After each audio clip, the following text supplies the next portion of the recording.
श्रद्धेय महानुभावों, हम लोग गणित में विभिन्न पहलुओं पर कुछ विचार करते आ रहे हैं, लेकिन गणित के अंदर कई शाखाएं हैं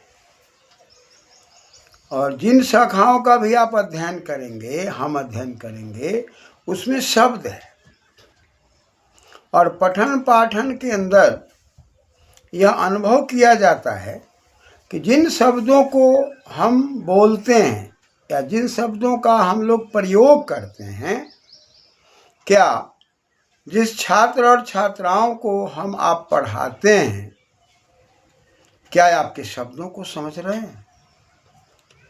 क्या आपके शब्दों के अंग्रेजी को बोल देने से क्या वो उसको हृदयंगम कर रहे हैं? यहीं पर प्रश्न चिन्ह है। और यह अनुभव किया जाता है कि बच्चे डर के मारे, विद्यार्थी भय के कारण जी करते हैं, पढ़ते भी हैं, लिखते भी हैं, लेकिन शब्दों को न समझने के कारण वो अपने शिक्षकों से तर्क वितर्क नहीं कर पाते। परिणाम, पढ़ करके भी बच्चे शब्दों को न समझकर वो रटने के लिए मजबूर हो जाते हैं। इसलिए पठन पाठन के जगत में, शिक्षण के जगत में, शिक्षा के जगत में बालक और बालिकाओं में, छात्र और छात्राओं में, विद्यार्थियों में शब्दों की पकड़ के लिए पाणिनि व्याकरण का अध्ययन और पाणिनि व्याकरण के आधार पर गणित, विज्ञान आदि का पठन पाठन शुरू हो तो निश्चित रूप से बालक जितनी उन्नति करते हैं उससे भी अधिक उन्नति कर सकते हैं। इस पर शिक्षा वर्ग को हर प्रकार से सोचना चाहिए, शिक्षाविदों को सोचना चाहिए।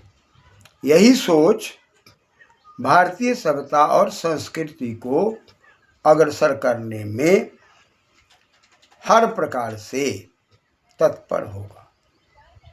आज हम लोग विचार करते हैं कि दो त्रिभुज समकोणिक हो तो त्रिभुज समरूप होते हैं।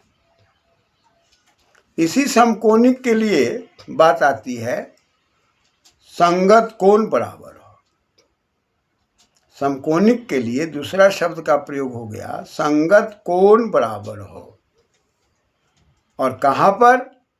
तो दो त्रिभुजों की। तो दो त्रिभुजों में पहले त्रिभुज की बात आती है और पुनः यदि समकोणिक है या संगत कोण है तो समरूप है। अब ये समरूप क्या है, संगत क्या है, कोण क्या है, ये विद्यार्थियों को हृदयंगम हो जाना चाहिए। तो सबसे पहले हम लोग विचार करेंगे कोण पर। कोण शब्द धातु है, कोणति कोण, घय प्रत्यय लग के कोण बना है। अंग्रेजी में जिसको एंगल कहा जा रहा है। आखिर ये शब्द के द्वारा जो आकृतियां बन रही है, उन आकृतियों से गणित की विधा में हम कैसे आगे बढ़ेंगे? तो इसके लिए हमको रेखा पर विचार करना होगा और जब रेखा पर विचार करेंगे तो हमें रेखाखंड पर विचार करना होगा। और रेखाखंड का मतलब रेखा का टुकड़ा, और रेखा का मतलब लिखती रेखा। जो भी हम चिन्ह खींच देते हैं उसको रेखा कह दिया जाता है। लेकिन एक व्यवस्थित गणित में यदि रेखाखंड को दोनों तरफ बढ़ा दें तो रेखा की बात कही गई है। अब वही रेखा जब खंड के रूप में है तो उसको भुजा भी कहा जा रहा है, यानी कि एक सीध में। तो यदि ये भी एक रेखाखंड है तो वही रेखाखंड जब तीन जगह से घिर जाता है तो वो त्रिभुज की बात आ रही है।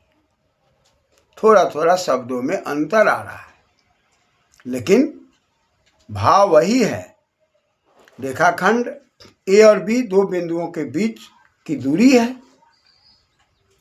और वही रेखाखंड यदि लंबवत है और एक लंबवत न होकर आधारवत है, तो उसी को हम दूसरी भाषा में कहते हैं परिरेखा खड़ी रेखा। जो रेखा परी हुई है और एक खड़ी है, तो लोकाचार में हम सोया हुआ कहते हैं और खड़ा कहते हैं, लेटा हुआ कहते हैं। तो उसी को कह रहा है कि परी रेखा खड़ी रेखा जिस बिंदु पर मिल गई कौन है, यानी कि दो शब्दों के मिलान से, एक परी रेखा का शब्द और एक खड़ी रेखा का शब्द, यानी कि परी रेखा भी एक शब्द है, खड़ी रेखा भी शब्द है, और कोण का मतलब शब्द होता है। तो ये दो शब्द परी रेखा खड़ी रेखा को एक बिंदु पर मिलान की बात कही गई। तब जब मिलान की बात कही गई तब कहा कि ये कोण है। अब जब ये मिलान की बात आई और कोण की बात आ गई, तो पुनः इसमें हम जब आगे विवेचन करने लगे कि यदि एक त्रिभुज है और उसमें तीन बिंदु है, विधि अवयव धातु है और उप्रत्यय है बिंदति बिंदु, तो वो अवयव को जब मिला दिया गया तो क्रमशः एक बिंदु दो बिंदु मिलते मिलते रेखाखंड में ए बी में बिंदु मिलते मिलते वो बिंदुओं का समूह दिखाई पड़ता है। ठीक उसी प्रकार हम BC को लेते हैं तो BC में भी बिंदु B से बिंदु C के बीच में बिंदुओं का समूह है, और AC में लेते हैं तो यहाँ भी A बिंदु से C बिंदु तक एक समूह है, अवयव है। जैसे शरीर के भाग हैं उसी प्रकार से ये रेखाखंड के जो भाग हैं वो अवयव हैं, और रेखाखंड के अंदर क्या दिखाई पड़ रहा है, तो बिंदुओं का समूह दिखाई पड़ता है, और बिंदुओं के समूह को हम अवयव कहते हैं। तो वही बिंदु अवयव के अर्थ में है, उसके खंड जो है वो बिंदुओं का समूह है, वही अवयव है, अवयवों का समूह है, वो बिंदु है। और रेखा की बात करते हैं तो वह बिंदु जो मिलके रेखा का निर्माण कर देता है। एक बिंदु दो बिंदु मिलते हुए दोनों तरफ चला गया तो रेखा है, एक तरफ किरण है, किरति किरणम, बिखर गया। तो अब उस रेखा के जो बिंदु हैं उसी बिंदु का फैलाव दोनों तरफ हो रहा है, और वही रेखाखंड भुजा बन जा रहा है। ना कुटलो भवति भुज, जो टेढ़ा नहीं होता उसको भुज कहते हैं। और इसको आध्यात्मिक जगत से जोड़ करके चलें तो लिख अक्षर विन्यास से लिखती लेखा या रेखा बनता है। अक्षर का विन्यास करना, और अक्षर का विन्यास कैसे होता है, विन्यसति विन्यास, उसका धरोहर। तो अक्षर का धरोहर कौन है, तो कहा कि भाई शब्द है। शब्द कौन है, तो ब्रह्म है। ब्रह्म कौन है, तो वर्धते ब्रह्म, जिसके सानिध्य में जाने से ज्ञान विज्ञान बढ़ जाता है, वो ब्रह्म है। तो ब्रह्म शब्द है और शब्द ब्रह्म है, और उसी शब्द को हम जगत में तरह तरह से प्रयोग करके अपने लोकाचार के अंदर गणित की विधा से हम अपनी बुद्धि को उन्नत करते हैं, विज्ञान की विधा से उन्नत करते हैं, लेकिन शब्दों के आधार पर। तो अब यहाँ पर एक कोण की बात आई, और कोण की बात जब आई तब संगत कोण की बात आई, और दो त्रिभुज की बात आई। तो मान लिया जाए कि ABC एक त्रिभुज हो और एक DEF त्रिभुज हो, और तीन भुजाओं से घिरी हुई बात है। तो तीन भुजाओं से घिरी हुई भुजाएं जो है उसके अंदर में जो जगह दिखाई पड़ता है उसको क्षेत्र कहा जा रहा है। छह धातु है, अष्टन प्रत्यय लग के क्षेत्रम बना हुआ है। वह जगह, वह स्थान जो फैली हुई है, जो जगह फैली हुई है, और फैली हुई जगह को तीन रेखाओं से हम घेर रहे हैं, तीन भुजाओं से घेर रहे हैं, तीन रेखाखंड से घेर रहे हैं। वही रेखा रेखाखंड है, वही भुजा की ओर बनता है। थोड़ा थोड़ा सा अंतर हो गया कि हम रेखाखंड को दोनों तरफ बढ़ा दिए, तो वो रेखा की बात कही गई। व्याकरण की विधा में लिखति रेखा, लिखति लेखा, रेखा जो खींच दिया गया, जो लिख दिया गया, जो भी हम एक लाइन खींच दिए वो रेखा की बात आ गई, उसका खंड आ गया। अब ऐसी परिस्थिति में शब्द संगत कोण की बात आ गई। तो मान लीजिए कि दो त्रिभुज है, ABC त्रिभुज है और DEF त्रिभुज है। अब इसमें संगत की बात आ गई।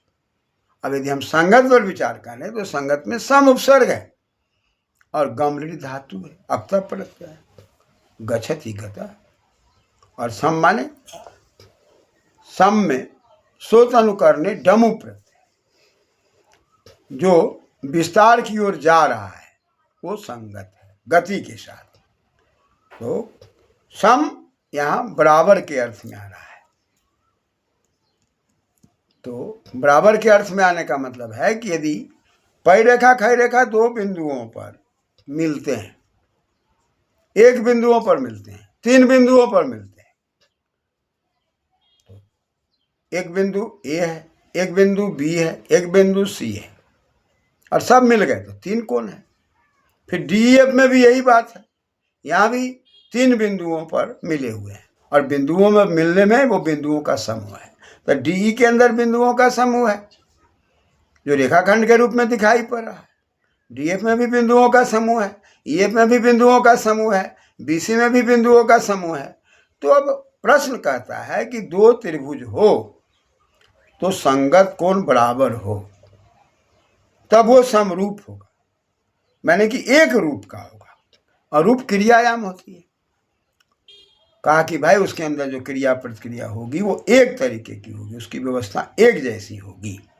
लेकिन कब? जब वो समरूप। समरूप कब? जब संगत कोण बराबर हो। तो संगत कोण का मतलब हो गया कि दो त्रिभुज है ABC और DF, तो BE के, CF के और AD के, इस प्रकार की शर्त से हम शब्दों को समझते हुए आगे बढ़ेंगे। धन्यवाद।